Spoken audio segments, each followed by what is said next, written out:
Here's a question that I have for you. What was the impact that 2020 had on your physical health? Was it positive? Was it negative? Was it neutral? Let me know in the comments below. Because this year was incredibly challenging for all of us and it was devastating for a lot of us. I know it, you know it. But right now we are in this unique spot that we can hang on to the good, the lessons that we learned. And I put together a list of health habits. These are habits that we either learned them already and we want to keep them, or we wish we had and it's time to develop them now to get ready to thrive in this new next way of life that we're gonna encounter going forward. Let's get started. The first batch of habits and lessons is about eating habits. And the number one here is that 2020 requested us to cook our food more often. This is a habit that we seem to be learning already. And there is this brand of baking goods, for example, they saw their sales raising this year by 2,000%. There was a marketing firm who realized in a survey that more than half of the Americans now cook more at home. And it's wonderful because when you go outside, more often than not, you have very oversized meals. And all these meals, they are optimized for taste, which is great, but it uses ingredients that sometimes you don't want to bring to your body in a consistent basis. And when you cook, you can control what is it that you're bringing to feed your body, to nurture your body. And if you haven't started that yet, focus on learning how to cook at least one source of protein and at least 3 types of vegetables, because this is a strong foundation for a meal that is nutritious, that can be really good for your body and a really delicious meal as well. The second habit is about having a meal schedule. Before, when we are going to the office, it was clear in the day the moment that you sit in and eat. But right now, the food is all around and people are all around. Even if you don't go to the office, before you had your partner that came home, your kids that came home, and now everything is mixed and we start munching and we never stop. I have this friend who came to me and said, man, this year I started this habit of the 1 meal a day. I said, okay, tell me more. He said, I wake up and I start munching on food and I don't stop until the time I go to bed. And this is a reality that happened to a lot of us, and this leads to a lot of mindless eating. One of the ways of addressing this is through a intermittent fasting practice. Whether you fast for 12 hours a day, for 16 hours a day, this gives you a concrete schedule. And not only that, it also maintains that consistent throughout the days. And so that also regulates your circadian rhythm. And then the benefits go beyond only satiation and start to improve other areas of your health as well. The next habit or lesson learned is about manipulating your home environment to find out what foods are more accessible and what foods are less accessible. Before, if you had the cookies or the M&Ms in the kitchen counter, you only see them when you come back from the office, and that's fine. But right now you are working from home and families at home, and then those things are there calling your name all the time. And some of these foods you don't want to have them anymore, but sometimes you just mindless eat them because they are there available. There is one technique that I called adjust and adios. It works like this. You get a weekend or a Saturday, for example. Then you go around your house and first you find out what are the foods that you want to bring more to your nutrition. Maybe the fruit, maybe the nuts.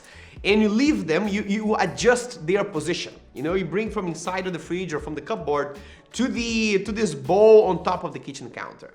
And then you get the ones that are visible or easily accessible, and you don't want to have them in a great quantity anymore or very often, and you put them on top of the cupboard. Maybe it's the cookies, right? And then there are some foods that you don't want to have them anymore, or at least not at home. Maybe the soft drinks or the M&Ms or whatever it is. These are the foods that you say adios. So thank you, you gave me a lot of good experiences while we were here. Now I don't need you anymore and you don't belong to my home anymore, and get rid of them. It's a very useful thing to do on a weekend. That is a habit or a lesson that we learned on how to manipulate our environment to sustain healthier nutrition habits. The next batch of habits are about exercising. And the very first one is that 2020 told us that we need to find more intentional ways of walking, of moving our body in our lower intensity. Before we had more opportunities. Even if you drive to the office, you can walk to your car, from the parking lot to the office, and there are more opportunities. Right now we need to be a bit more intentional. We know from research that people who are already very active, and maybe they take 10,000 steps in a day, and now they are very low in activity. They take 2.5K steps in a day. After 2 weeks, you see an increase in abdominal fat, you see increase in inflammation, you see a decrease on the ability of the body of digesting, metabolizing sugar, and you see a decrease in the endothelial function. Endothelial function is the function of that inner layer of your blood vessels that control your circulation.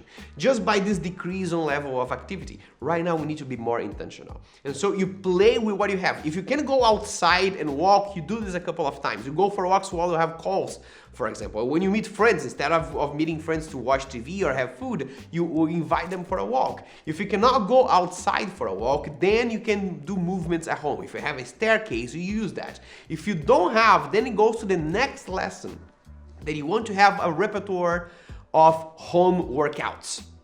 And this is something that exploded on YouTube and social media this year because everyone was looking for solutions of moving their bodies at home. But here's something very important. Not only you want to have ways of doing cardio at home, jumping jacks or cycling or walking and running kind of things, but you want to have some strength training options. These are the ones that are easier when they are done in the gym. And when you don't have access to the gym anymore, they're the first ones to be dropped, but they're perhaps the most important type of exercise that you have to do to keep your body fit and healthy in the long term. And so look for home strength training protocols. And I already talked to you about in the previous video that we came up with a whole weekly schedule, and I have a 7-day free home workout program that takes you through different techniques of strength training and uses bottles and broomsticks and things that you have at home. If you don't know them yet, the link is in the description and go check it out. But there are many options. Make sure that you have at least a few home workouts that you can do. And with this comes the next lesson learned. That is very worthy thinking and investing in some very basic exercise equipment at home, because you can do a lot of things with your body weight, that's for sure. But hey, if this is becoming a trend, if you're no longer as going to the gym as often, we want to have everything that we need, simple and cheap things that allow us to experience and to develop our bodies to the best version that they can be. And I'm talking about, a set of resistance bands. If you have a light, a medium, and a heavy resistance band and a pull-up bar, you can do all the big 6 exercises on strength training that allow you to work your full body. You can do squats and deadlifts, you can do presses and pulls, verticals and horizontal movements, and work your entire body only with that. And if you want to go a little bit extra, then you buy a few pairs of dumbbells, a light one, a medium one, and a heavy one, and now you are super well equipped. Find a space in your home and make that your little home gym, and you see how your fitness is going to improve with this lesson that you learned in 2020. Now there are 2 other habits or solutions that were developed because of this year. One of them is what I call micro workouts. We've been disrupting this idea that there's a time for me to exercise. There's a time of the day that I go to the gym and I will exercise for an hour and a half. Now we are at home the entire time and the families together, and things happen more organically, and we are shifting towards having smaller routines, but they are more often. They're sprinkled throughout the day. And micro workouts is what I call it does exactly that. It works like this. It's a 1.5 minute workout. You have 3 movements. Imagine that you are working, and after 1.5 hours, you have a alarm clock that rings off. Every 1.5 hours, 2 hours, there is time to move your body. Then you go to the pull-up bar that you just bought and you put in the doorway, and you do a form of pull-up that you can do. If you can do body weight pull-ups, you do that. If you need resistance bands to help you or someone to hold your feet to help you, you do that. And you do half of your maximum amount of pull-ups. So if you can do 5 pull-ups, you do 2, for example. After that, it goes straight to a form of push-up that you can do. And if you can do full push-ups, you do that. You can only do wall push-ups or knee push-ups. That's what you do. And you do half of your maximum as well. And then straight after that, you go to a form of squat that is challenging for you. If you can do pistol squats, or at least partial pistol squats with one leg, you do that. If you can only do squats with both legs, then that's what your form is. And you do half as many as your maximum is. This will take more or less a minute and a half, super short, but takes your heart rate up to the 140s, maybe 160s. And this generates this incredible blood flow throughout your body, increases your cognition, and activates your immune system up to 30% more than the baseline. And we know how important it is to have our immune system working and ready nowadays. So this is a micro workout. It's a wonderful solution to keep you active and to keep you healthy throughout the day in something that takes a very, very short amount of time. The next solution is a family workout. We saw from studies this year that parents who have kids at home and they are in lockdown, more than half of them started showing depressive symptoms because it's a very hard environment to work and have kids at home. And one of the ways of engaging with your family is to have a way of family workout. It doesn't need to be something like, okay, strength training, we're gonna get fit and gonna get strong and lose weight, all these kind of things. It's just a way to move the body and engage with your family all at once in a different dynamic. There are many different workouts, activities that you can play with kids, that you can work out with your partner on YouTube.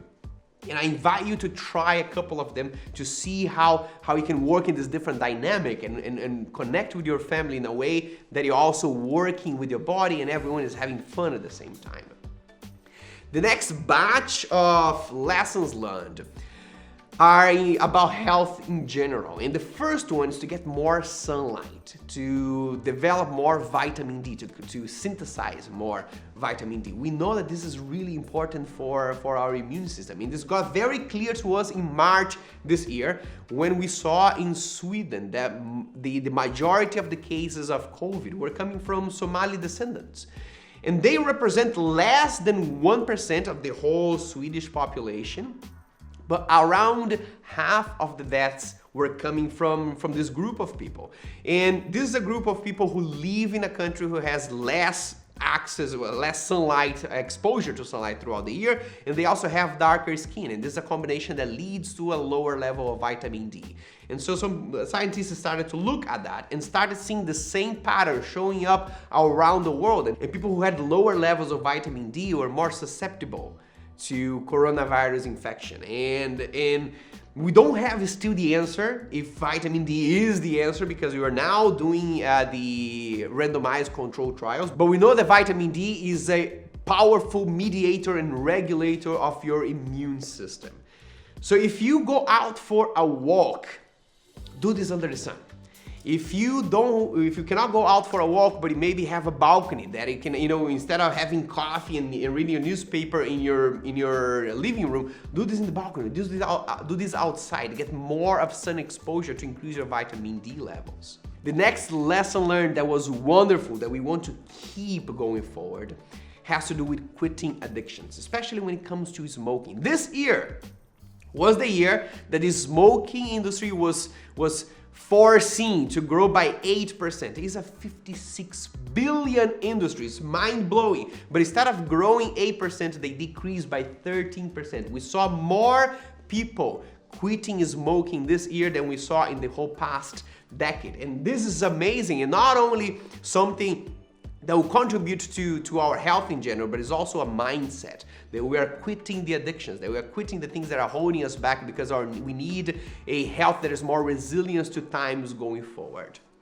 And lastly, perhaps to me, the most beautiful and powerful lesson learned and habit that we develop is seeking help. More often than in any of the past years, we have more people reaching out to health coaches, to trainers, or even to their friends to share workouts, to keep accountability. Because we know that we are very strong and powerful beings, and we have this body that is this piece of art from nature, but we also know that we explore this, we are a lot stronger, we can use this better when we are connected, when we seek for help, especially when times are challenging. We are allowing ourselves to reaching out to connect with other people and find that strength that comes in this combination, in the synergy between one another.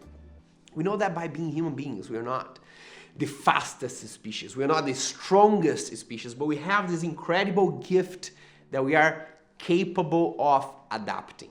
So if there are lessons that 2020 asked us to learn, our main strength is observing them and learning from them, applying them going forward, because this is how we evolved our species to the next era of life that we are about to face. So if you have other habits that you learned this year that were, gifts for you after this challenge, let me know in the comments below, that I really want to know.